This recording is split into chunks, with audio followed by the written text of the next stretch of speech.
अस्सलाम वालेकुम जी। सब ठीक ठाक होंगे होपफुली। सबसे पहले तो मैं आज के वीडियो में आपसे सबसे अपोलोजाइज़ करूंगा कि इतने दिन हो गए मैंने वीडियो नहीं बनाई। वजह इसकी सिर्फ ये थी कि मैं पहली दफ़ा ब्लॉगिंग कर रहा हूँ और इसमें बहुत सारा सा कंटेंट सोचना और बहुत सारी सी चीज़ें। सबसे पहले तो लास्ट वीडियो की जो साउंड क्वालिटी थी उस पे इम्प्रूव करना था, और जो टॉपिक था उस पे थोड़ा सा और सोचना था। लोगों से डिस्कशन हुई इस दौरानिए में। बहुत सारे से बिजनेसमैन लोगों से मिला, और जो मेरा टॉपिक था कारोबारी और दिहाड़ीबाज के बारे में काफ़ी डिस्कशन हुई। तो दूसरा ये कि मैंने सोचा हुआ था कि ईद के मौके पे और रमज़ान के मौके पे एक वीडियो बनाऊंगा, जो कि मैं नहीं बना सका। तो बेसिकली आइडिया तो ये था कि जो रमज़ान में और ईद पे पाकिस्तान में या बाकी भी जो मुस्लिम कंट्रीज़ हैं उनमें एक जो स्पेशल डिमांड इंक्रीज़ होती है, उसको यूटिलाइज़ करने के लिए हमें अपने बिजनेसेस को गियर अप करना चाहिए।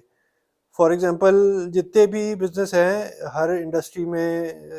गारमेंट्स की इंडस्ट्री हो, टेक्सटाइल की हो, पोल्ट्री की हो, या कोई खाने पीने की इंडस्ट्री हो, इवन के जो मीडिया इंडस्ट्री है उसमें भी कुछ जो है ना डिमांड इंक्रीज हुई होती है, और जो मनी या कस्टमर ज़्यादा होता है। तो इस कस्टमर को बेसिकली यूटिलाइज करने के लिए हमें अपनी एक स्ट्रेटजी बनानी चाहिए,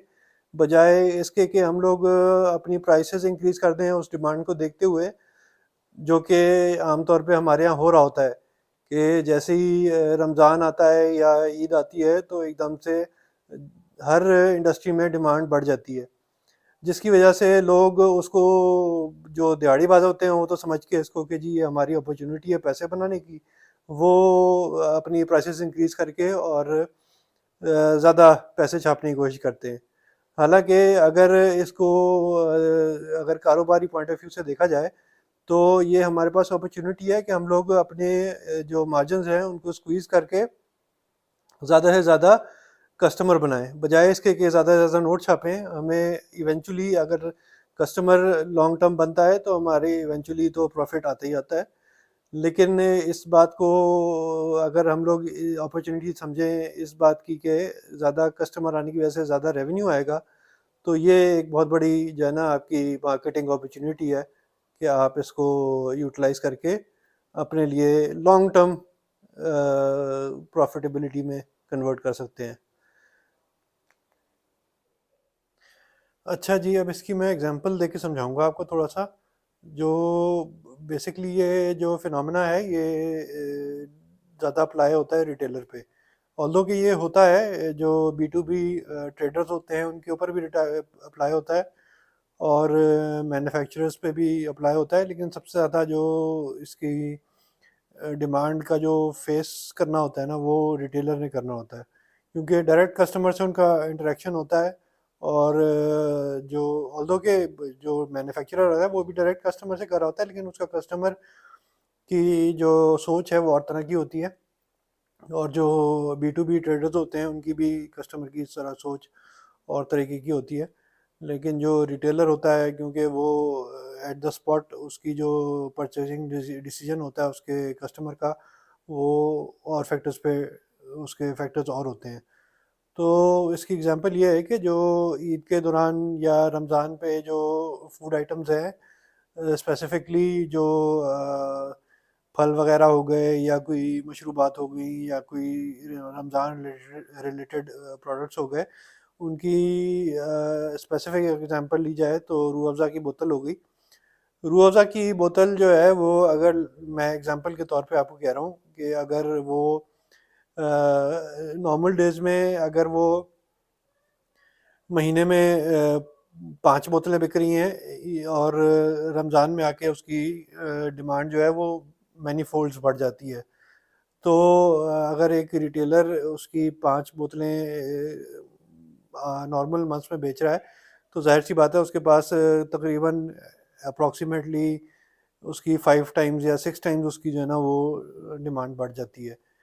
अगर इसी डिमांड को वो समझे कि जी मैंने 500 रुपए की बाकी महीनों में बेचनी है, और मैं अगर इस महीने में डिमांड बढ़ गई है तो मैं इसको 500 کی جگہ 600 ہی کر دیتا ہوں، تو وہ اگر اس کی 5 ٹائمز اس کی ڈیمانڈ ہے تو وہ 25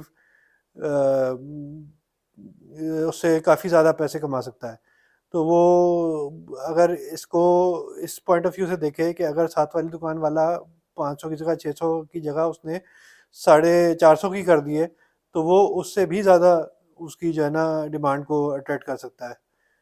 تو بیسکلی اس ایگزامپل کو اور اس فنومینا کو ڈسکس کرنا کا مقصد یہ تھا کہ جو عام طور پہ جو کاروباری لوگ ہیں ان کو لوگ کوئی بہت اچھے نظروں سے نہیں دیکھتے، اور ان کو یہ سمجھتے ہیں کہ جی یہ اپورچونسٹ ہوتے ہیں اور جو ان کو موقع ملتا ہے اور جو ہے نا داؤ لگانے کی کوشش کرتے ہیں. ان کو داؤ لگانے کا موقع ملتا ہے خاص طور پہ رمضان کے دوران اور جو ہے نا عید کے دوران. تو بیسکلی ہمیں جو اپنی دیہڑی باز والی جو ہے نا ایٹیٹیوڈ اور کاروبار والی ایٹیٹیوڈ کی طرف آنا چاہیے. دیہڑی باز والے ایٹیٹیوڈ سے کنورٹ کر کے اپنے آپ کو کاروباری ایٹیٹیوڈ کی طرف لے کر آنا چاہیے.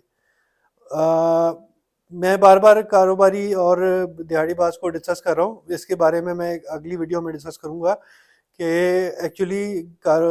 جو دیہڑی باز ہے اس کی کیا فوائد بھی اس کے کچھ نہ کچھ ہوتے ہیں، وہ بھی ڈسکس کروں گا. تو آپ میری اس پوائنٹ آف ویو سے ایگری کرتے ہیں، نہیں کرتے، یا میرے جو ہے نا اس پوائنٹ آف ویوز پہ اگر آپ کے کوئی کامنٹس ہیں تو پلیز اس کو کامنٹس میں بتائیے گا. ادروائز آپ میری پلیز ویڈیوز کو لائک شیئر سبسکرائب کریں اور بیل آئیکن بھی دبائیں.